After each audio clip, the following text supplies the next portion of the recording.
Assalamualaikum warahmatullahi wabarakatuh. Tadi jam 1 ada yang nelpon saya, Pak Mariono, saya ini membayar zakat fitrah itu Pak, apa harus melalui amil atau dibayarkan sendiri? Apa boleh juga Pak zakat itu dikirim di kampung halaman? Begini, prinsip bayar zakat fitrah itu 3. Yang pertama, diberikan kepada fakir miskin, itu dulu. Yang kedua, dibayarkan di mana tempat kita hidup, bekerja. Kita hidupnya ada di mana, tinggalnya di mana. Yang ketiga, dibayarkan ketika kita mengakhiri Ramadan, di mana posisinya. Maksudnya begini, boleh kita membayar zakat bukan melalui amil, tetapi syaratnya harus kepada orang fakir miskin. Jangan sampai salah berikan. Melalui amil boleh, langsung boleh. Tapi ketika langsung harus fakir miskin. Bukan orang tua, bukan karena janda, bukan karena yatim. Anak yatim kaya nggak boleh. Janda kaya nggak boleh, yang disebut rondo teles. Orang tua kaya nggak boleh. Yang jadi ukuran adalah miskinnya. Yatim kalau miskin boleh, janda kalau miskin boleh, orang tua renta kalau miskin boleh. Hanya saja yang harus dihitung adalah jangan sampai terjadi penumpukan. Misalnya di kampung kita ada orang miskin, tapi semua memberikan kepada dia, sehingga miskin yang lain tidak kebagian gitu. Makanya kadang-kadang membayar zakat itu lebih penting langsung kepada amil. Nanti amil akan melakukan pemerataan sehingga yang dapat tidak dia-dia saja.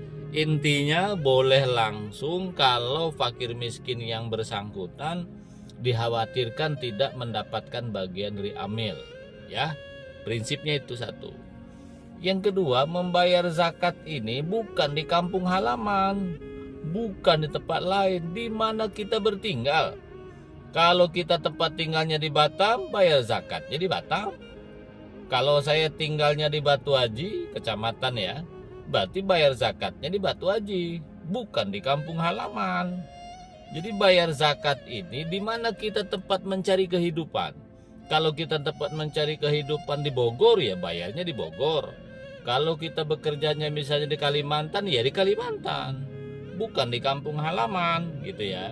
Nah, itu yang kedua. Yang ketiga, di mana kita mengakhiri Ramadan. Misalnya, kita mau balik kampung.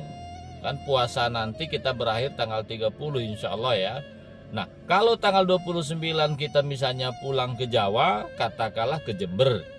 Ya bayar zakatnya di Jember, walaupun di situ bukan tempat kita cari kehidupan. Mengakhiri Ramadan di mana? Mengakhiri Ramadan di Jakarta, ya di Jakarta. Mengakhiri Ramadan di Lumajang, di Palembang, di Palembang. Jadi 3 prinsipnya ya, jelas ya. 1, fakir miskin, silahkan langsung. Tapi jangan sampai terjadi penumpukan. Kalau khawatir tidak adil, berikan saja kepada amil.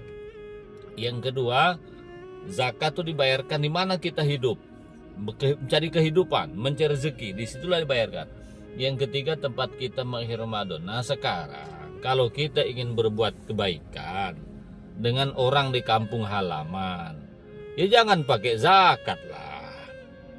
Kalau misalnya zakat tuh 1 kilo, katakanlah 2,5 kilo itu kan hanya sekitar 40.000. Masa membantu orang kampung 40.000? Kalau kita ingin berbuat kebaikan dengan orang miskin di kampung halaman, banyak cara lain. Bisa zakat mal, bisa infak, bisa sedekah, ya. Jangan pula berbuat kebaikan nunggu fitrah, banyak dengan cara lain kawan. Ya mudah-mudahan hal ini bisa memberikan pencerahan, dan ini tentunya informasi ini kepada yang lain biar kita tidak ragu ya. Cukup sekian, assalamualaikum warahmatullahi wabarakatuh.